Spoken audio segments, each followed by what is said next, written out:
ये बात है साल 1966 की। बस्तर के घने जंगलों के बीच एक खूबसूरत राजमहल बना था। इस राजमहल की छत पर कई सारे आदिवासी तीर कमान लेकर सुरक्षा कर रहे थे। वहीं नीचे के कमरे में राजा अपनी प्रजा से मिलने की तैयारी कर रहे थे। राजमहल के नौकर चाकर हमेशा की तरह अपने अपने कामों में जुटे थे कि तभी अचानक छत पर खड़े आदिवासी एक एक करके नीचे गिरने लगते हैं।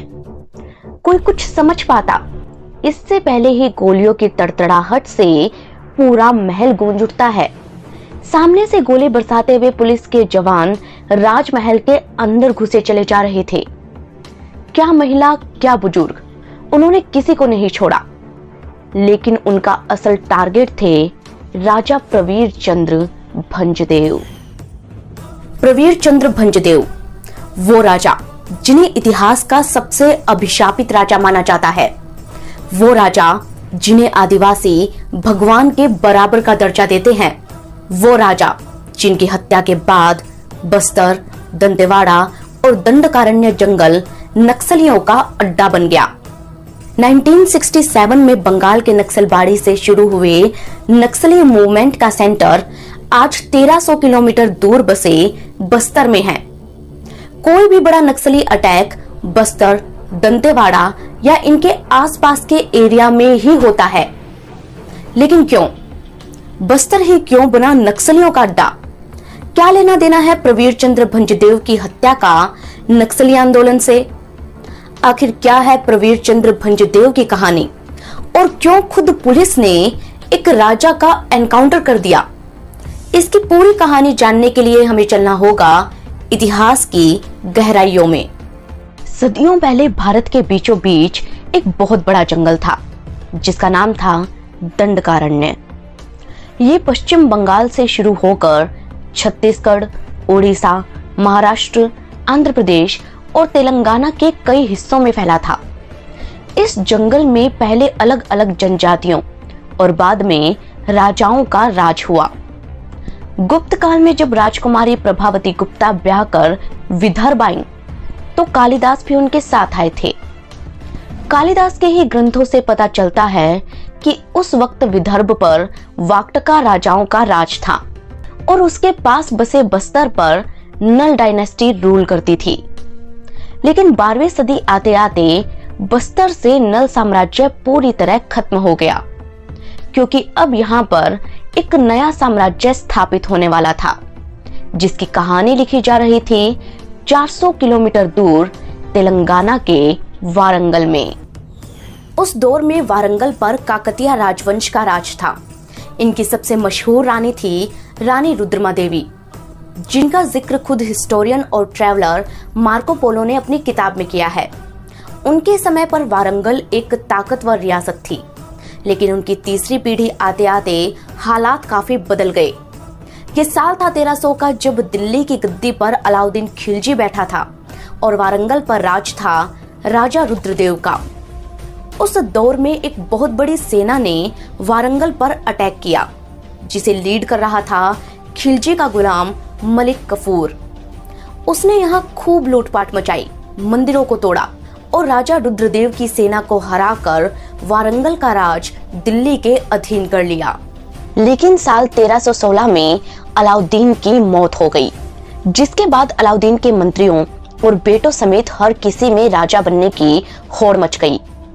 इसी का फायदा उठाकर उसकी सेना के एक कमांडर उलुग खान ने वारंगल पर हमला कर दिया और उस वक्त के राजा यानी कि रुद्रदेव के बेटे प्रतापदेव को बंदी बना लिया।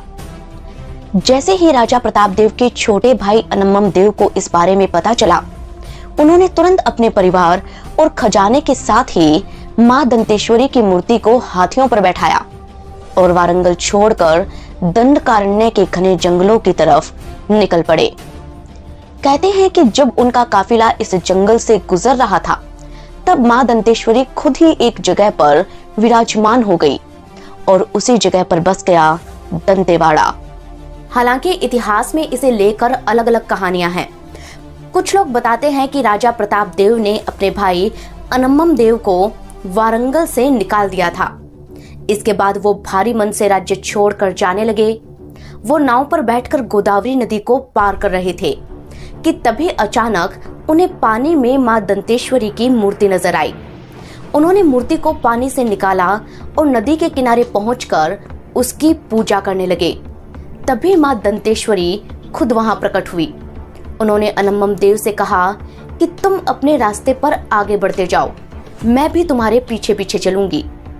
मां दंतेश्वरी का आशीर्वाद ही कहें कि अनम्मम देव अपने रास्ते पर चलते हुए कई राज्यों को जीतते चले गए। इसी तरह उन्होंने बारसूर की लड़ाई में राजा हरिश्चंद्र देव को हराकर बस्तर रियासत को भी जीत लिया। बाद में दंतेवाड़ा में वो जिस जगह पर रुके वहां पर ही मां दंतेश्वरी स्थापित हो गईं। दूसरी कहानी ये भी है कि दंतेवाड़ा में ही मां सती के दांत गिरे थे। इसी वजह से यहाँ मां दंतेश्वरी शक्ति पीठ बनी। खैर, अब बस्तर के घने जंगलों में काकतीय राजवंश की स्थापना हो चुकी थी, जिसके राजा बने अनम्मम देव। दंतेवाड़ा में ही मां दंतेश्वरी का एक खूबसूरत मंदिर बनवाया गया और राजा ने खुद को उनका पुजारी घोषित कर दिया। यानी कि अब से बस्तर के राजा मां दंतेश्वरी के पुजारी थे। बस्तर के एक बड़े हिस्से पर घना जंगल था और यहाँ के ज्यादातर लोग आदिवासी थे। इस रियासत का रेवेन्यू भी बहुत ज्यादा नहीं था, इसीलिए दूसरे राजा इस पर हमला नहीं करते थे। मां दंतेश्वरी की कृपा ही कहें कि एक लंबे दौर तक ये रियासत सुरक्षित रही। हालांकि साल 1750 में जब मराठा पूरे भारत पर कब्जा करने लगे, तब नागपुर के भोसले राजाओं ने भी उड़ीसा, बंगाल और छत्तीसगढ़ के कई हिस्सों पर हमला किया, जिसमें बस्तर भी शामिल था। लेकिन उन्होंने भी बस्तर पर कब्जा नहीं किया, बल्कि यहाँ के राजाओं को ही यहाँ पर राज करने दिया और खुद राजा से टैक्स वसूलने लगे। हालात तो तब बदले जब 1818 के एंग्लो मराठा वॉर में मराठा हार गए। इसी के साथ ही मराठों के कब्जे वाली सारी रियासतें अंग्रेजों के अंडर आ गई। और यहाँ से कहानी में एक यूटर्न आता है। जब दंडकारण्य प्लेटों के नीचे छिपे खजाने के बारे में अंग्रेजों को पता चलता है, दरअसल दंडकारण्य पठार के नीचे जो जमीन है उसमें लोहा और कोयला समेत बहुत सारे मिनरल्स छिपे थे। यहाँ कोयले और लोहे की बड़ी बड़ी माइंस थी और धरती उपजाऊ थी सो अलग। इसलिए अंग्रेजों ने यहाँ कई सारे प्रोजेक्ट शुरू किए और कारखाने लगाए। इन कारखानों को संभालने के लिए कॉन्ट्रैक्टर आए दूसरी जगहों से और मजदूरी का काम दिया गया बस्तर के आदिवासियों को। अब क्योंकि बस्तर के लोग कम पढ़े लिखे थे, भोले भाले थे, इसलिए अंग्रेजों के ये कॉन्ट्रैक्टर यानी कि ठेकेदार इन आदिवासियों को जाहिल समझने लगे। वो इनके साथ मनचाहा सुलूक करते, इनसे जबरदस्ती काम करवाते, मारपीट करते।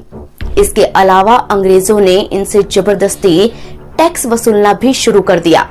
लेकिन इनके यहाँ तो बार्टर सिस्टम चलता था, यानी कि ये लोग एक सामान के बदले दूसरा सामान लिया करते थे और टैक्स देना होता था करेंसी में, जो इनके पास थी नहीं। अब जब ये लोग टैक्स नहीं दे पाते तो और पिटाई होती।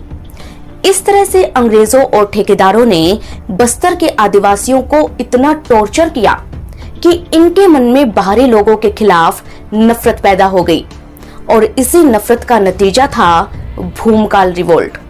ये आंदोलन शुरू हुआ साल 1910 में, जब आदिवासियों ने अंग्रेजों के खिलाफ गुरिल्ला युद्ध शुरू कर दिया। वो छिपकर अंग्रेजों और ठेकेदारों पर अटैक करते और उन्हें मार गिराते। इसी वजह से बाहर के लोग बस्तर में आने से डरने लगे। तब अंग्रेजों ने खुद इस विद्रोह को कुचलने की ठानी, क्योंकि अंग्रेजों के पास मॉडर्न हथियार थे और आदिवासियों के पास सिर्फ तीर कमान।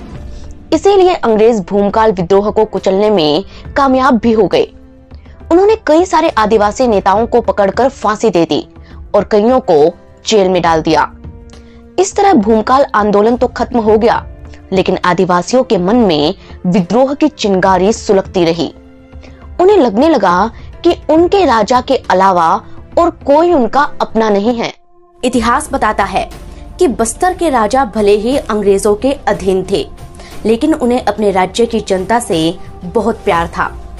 इसीलिए बस्तर के उस वक्त के राजा रुद्र प्रताप देव ये चाहते थे कि उनके देहांत के बाद उनकी बेटी प्रफुल्ल कुमारी को बस्तर का राज सौंप दिया जाए, लेकिन अंग्रेजों ने ऐसा होने नहीं दिया। खैर, प्रफुल्ल कुमारी की शादी मयूरभंज के राजकुमार प्रफुल्ल कुमार से हुई और इन्हीं दोनों के बेटे थे प्रवीर चंद्र भंजदेव।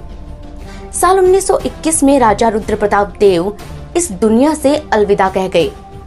तब अचानक अंग्रेज प्रफुल्ल कुमारी पर मेहरबान हो गए। साल 1933 में उन्होंने प्रफुल्ल कुमारी को बस्तर की महारानी बना दिया, लेकिन अंग्रेजों की इस मेहरबानी के पीछे भी एक बहुत बड़ी चाल थी। वो ऐसे कि बस्तर रियासत में ही एक जगह है बैलडीला। यहाँ पर बड़ी बड़ी कोल और आयरन माइंस थी। अंग्रेज इन माइंस को हैदराबाद के निजाम को देना चाहते थे ताकि निजाम इनसे मिनरल्स निकालकर विदेशों में बेचकर पैसा कमा सके और अंग्रेजों की जेबें भी भरती रहें। लेकिन प्रफुल्ल कुमारी ने ऐसा होने नहीं दिया। उनका मानना था कि इस पर सिर्फ और सिर्फ बस्तर के लोगों का हक है। अंग्रेजों ने उन्हें मनाने की बहुत कोशिश की, लेकिन कई कोशिशों के बाद भी जब बात नहीं बनी, तब अंग्रेज उन्हें रास्ते से हटाने की सोचने लगे। 3 साल बाद जाकर उन्हें ये मौका मिल भी गया जब प्रफुल्ल कुमारी की तबीयत खराब हुई।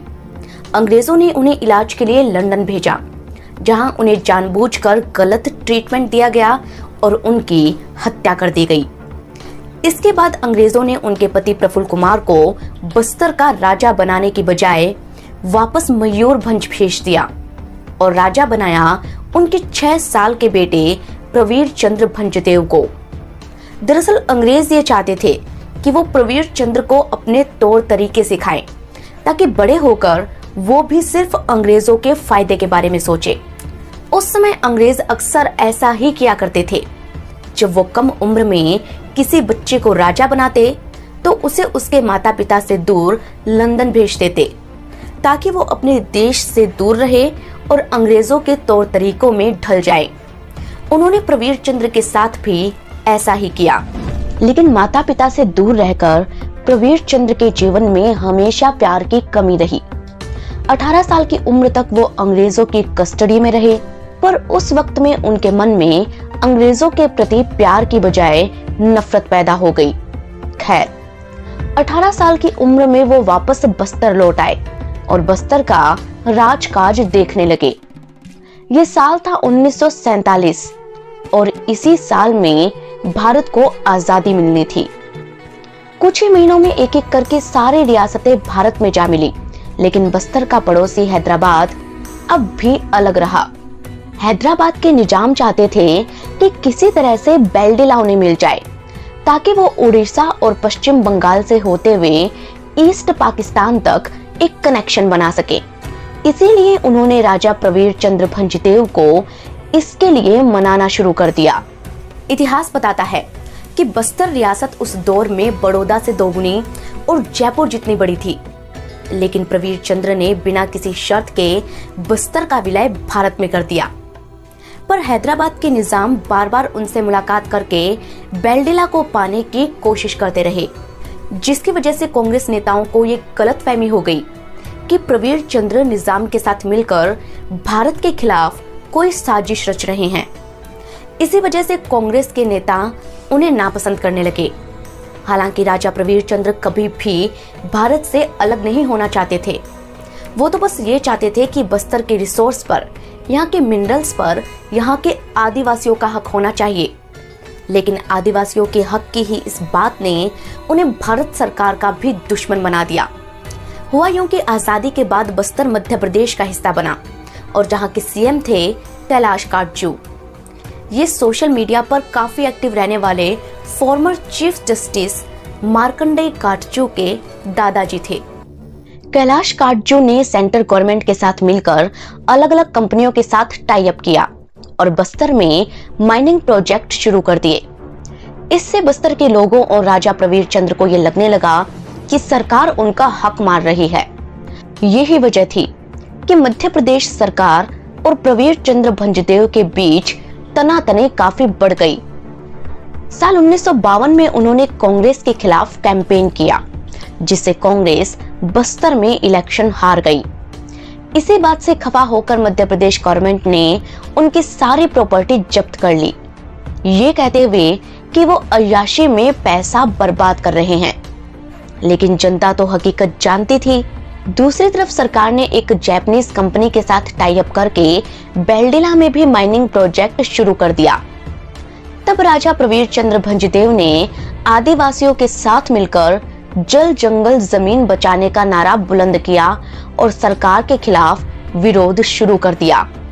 बदले में सरकार ने उनका प्रीवी पर्स बंद कर दिया, उन्हें मेंटल बताकर इलाज के लिए लंदन भेज दिया।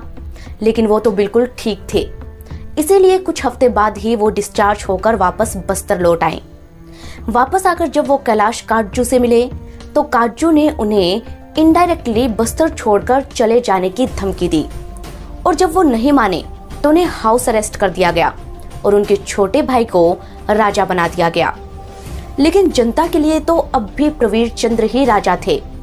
वो लोगों के बीच इतने फेमस हो चुके थे कि 1962 में उन्होंने और उनके साथियों ने विधानसभा चुनाव में बस्तर की 9 सीटों पर जीत हासिल की।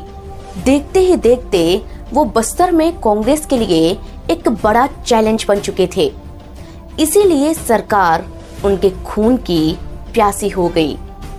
आदिवासी भी जानते थे कि उनके राजा की जान को खतरा है, इसीलिए वो तीर कमान लेकर खुद ही उनकी सुरक्षा करते थे। लेकिन 25 मार्च 1966 को खेल पूरी तरह बदल गया।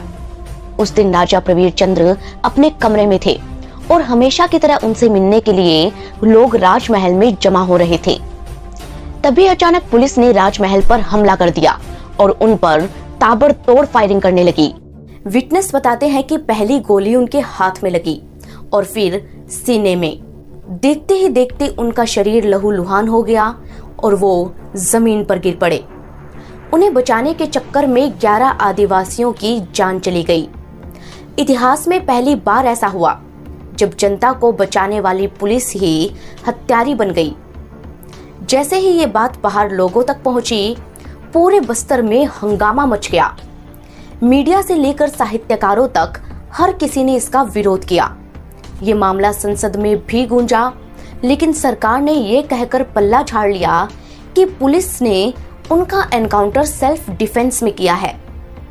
अब भले ही सरकार ने तो इस मामले को रफा दफा कर दिया हो, लेकिन बस्तर के लोगों के मन में ये बात घर कर गई। उन्हें लगने लगा कि अंग्रेजों की तरह ही भारत की सरकार भी उनकी दुश्मन है। इस हत्याकांड ने उनके मन में नफरत का बीज बो दिया और इसी नफरत के कारण छत्तीसगढ़ में नक्सलियों की एंट्री आसान हो गई। हुआ यूं कि इस हत्याकांड के ठीक 1 साल बाद 1967 में चारू मजूमदार और कानू सान्याल ने नक्सली आंदोलन की शुरुआत की। उनका मानना था कि जिस जमीन पर किसान खेती करता है उस पर किसान का ही हक होना चाहिए, ना कि ठेकेदार का।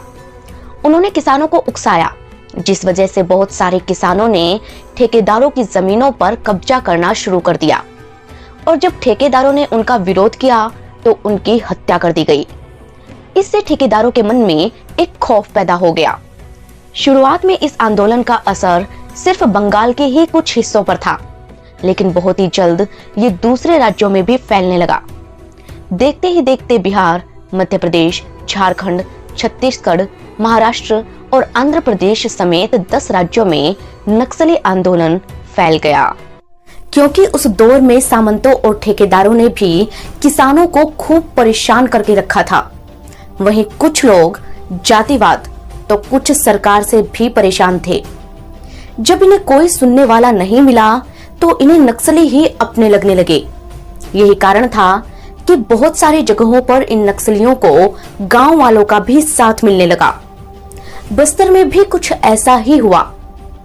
दरअसल बस्तर के लोगों के दिलों में तो भूमकाल आंदोलन से ही बाहरी लोगों के खिलाफ गुस्सा था। रही सही कसर राजा प्रवीर चंद्र भंजदेव के हत्याकांड ने पूरी कर दी। बस्तर के आदिवासी सरकार के खिलाफ गुस्से से भर चुके थे और इसी गुस्से ने बस्तर में नक्सलियों की एंट्री का रास्ता खोल दिया। हुआ यूं कि जब बंगाल में नक्सलियों को कंट्रोल करने के लिए मिलिट्री ऑपरेशंस चलाए गए, तब सारे नक्सली दंडकारण्य के उस एरिया में जमा होने लगे जहां पर घने जंगल थे। बस्तर भी इन घने जंगलों के बीच बसा था। इसी वजह से नक्सली यहां आराम से छिप सकते थे। दूसरी तरफ सरकार से खफा लोगों को इन्होंने आसानी से बरगलाकर अपनी तरफ कर लिया।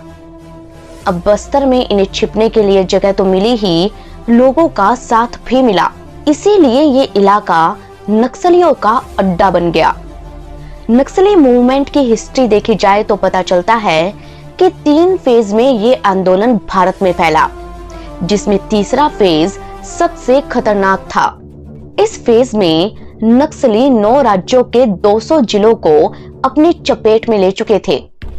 देखते ही देखते नक्सली भारत के इंटरनल सिक्योरिटी के लिए सबसे बड़ी समस्या बन गए।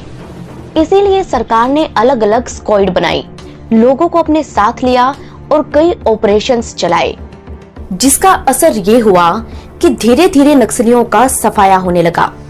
साल 2023 तक ये सिर्फ छत्तीसगढ़ में ही सिमट कर रह गए। छत्तीसगढ़ में भी इनका सबसे बड़ा अड्डा बस्तर और दंतेवाड़ा है, और इसके पीछे की वजह क्या है ये तो आप समझ ही चुके हैं। दोस्तों, बस्तर के लोग ना तो अपने राजा को भूले हैं और ना ही उस हत्याकांड को। यही वजह है कि आज भी जब यहाँ दशहरा मेला लगता है तो हजारों लोग राजा प्रवीर चंद्र भंजदेव की तस्वीरें लेकर आते हैं और उन्हें अपने देवता की तरह पूजते हैं, और पूजे भी क्यों ना। इतनी बड़ी रियासत के राजा प्रवीर चंद्र उस दौर में भी अपनी जनता के लिए लड़ रहे थे, जब बहुत से रियासतों के राजा अपने खुद के फायदे के लिए पाकिस्तान में शामिल होने से भी गुरेज नहीं कर रहे थे। मगर अफसोस की बात तो ये है कि जो लोग असल में देश के खिलाफ थे, उन्हें तो बाद में भारत सरकार ने खूब मान सम्मान, खूब पीवी पर्स दिया, लेकिन जो लोग सच्चे राष्ट्रभक्त थे उन्हें गोली मार दी गई। कई आदिवासियों ने खुद अपनी आंखों के सामने राजा प्रवीर चंद्र भंजदेव के मर्डर को देखा। कई गवाह थे, सबूत थे उस मर्डर के, लेकिन हैरानी की बात तो ये है कि सजा किसी को नहीं मिली। दोस्तों, सरकार ने उस वक्त जो भी किया उससे लोगों का गुस्सा होना जायज था, और ये कहना गलत नहीं होगा कि बस्तर में नक्सलवाद फैलने के पीछे की असल जिम्मेदार खुद सरकार है। लेकिन इसकी सजा मिल रही है यहाँ के आम लोगों और बस्तर में तैनात हमारी फोर्स के कमांडोज को। सरकार का ये दावा है कि आने वाले कुछ सालों में नक्सली आंदोलन पूरी तरह खत्म हो जाएगा, लेकिन राजा प्रवीर चंद्र भंजदेव की कहानी इतिहास में हमेशा जिंदा रहेगी।